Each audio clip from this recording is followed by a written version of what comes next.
Ohio. That's all I have to say. No, I want to say more. I want to say good morning.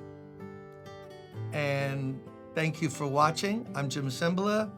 This is the Brooklyn Tabernacle Daily Devotional series, and we are doing the book of Hebrews. We started in chapter 1, verse 1. Remember those days? You were in junior high school when I started this, right?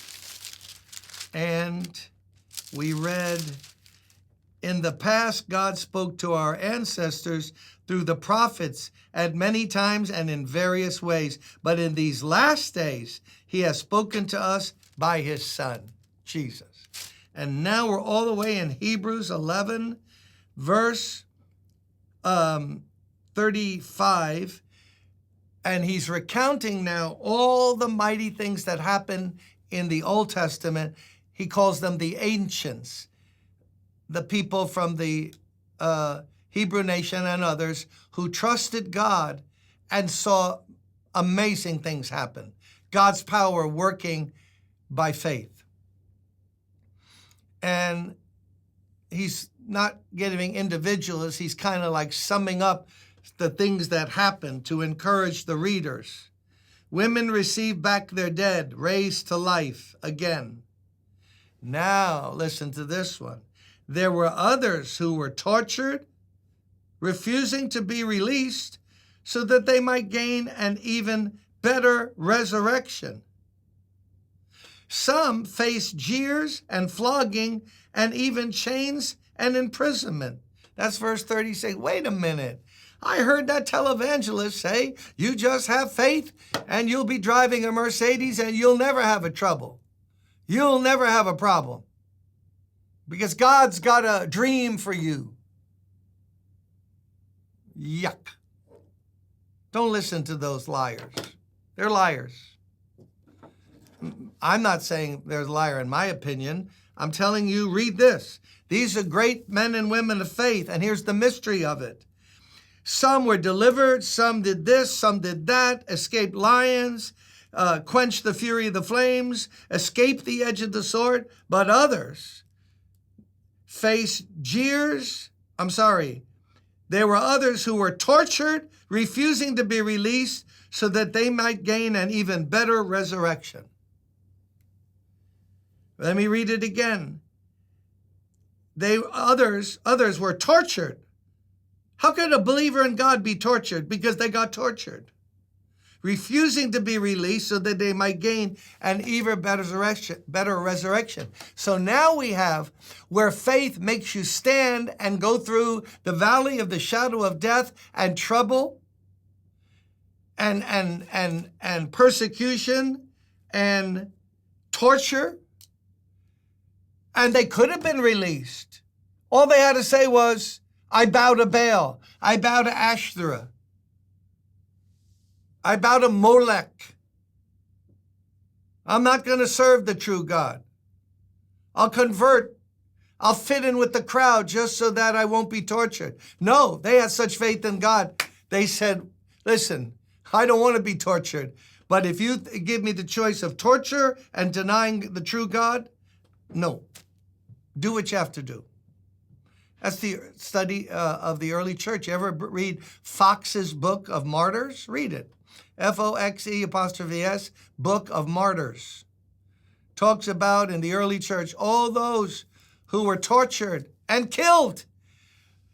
Not because they didn't believe, but because they did believe. That's the mystery. Some by faith escape the situation. Others go through it in spades. So there's no simple formula. See, that's what gets me upset. I must admit that. Hopefully it's righteous indignation. When some of these scam artists, and they're always going to do the seed faith thing and try to get your check and money. It's all about money.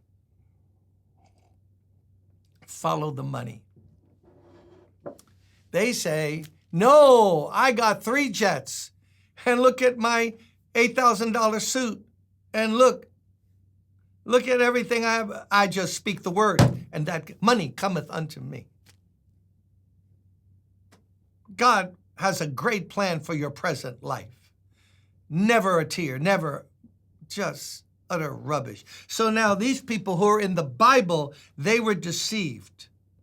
They didn't have faith, and yet Hebrews says they did have faith. So maybe the other group doesn't have the true faith. Because faith is tested in many ways. Believing God and calling on him in the day of trouble, but then standing even if it means torture. So let me go on to that next verse. Because they wanted to gain an even better resurrection. So here was their choice. Live and deny God and not serve him and turn their back. Or stand by faith. Hey, all you can do is kill me. And I know we're all going to die anyway. So mine is sooner, but I got a better resurrection. Who is the greatest man ever born of a woman, according to Jesus? John the Baptist. Do you think John the Baptist had faith? He baptized Jesus. He was the forerunner, prophesied in the Old Testament. The forerunner of Christ. Jesus said, no greater man ever lived, born of a woman. How did he die? Oh, yeah, that's right. He got that 5-bedroom place on the east coast of Florida, right near Boca, in the Boca Raton. You know that, a view of the beach you can't believe. John the Baptist, he just lived out his years there, sipping mint juleps. No. He got his head taken off. Read it. So we're trying to sell Christianity. We got the American culture marketing thing. We got to present a good picture, nothing negative. Don't even mention sin because people don't want to give up anything. But listen, serve God, believe in the man upstairs, and you'll live healthy, wealthy, and not so wise. But that's not what's in the book. If we suffer with him, we'll reign with him. Not looking for trouble. We don't look for pain. But the way God works out our lives, it's all different. And John the Baptist was beheaded, and some were tortured because they knew this life is not where it's at. They had the true faith. They had a hope for an invisible place called heaven where we're going to be for all eternity. So let's be true to the Lord today. We can only live by faith one day. Yesterday, gone. Mañana, possibly we might see it, might not. But today, we can stand for Christ. And if people jeer at us or do whatever, hey, whatever. I'm not living for your approval. I'm not looking for your likes on social media. I'm looking for him to say, good job. Let's do it today. Amen. See you tomorrow.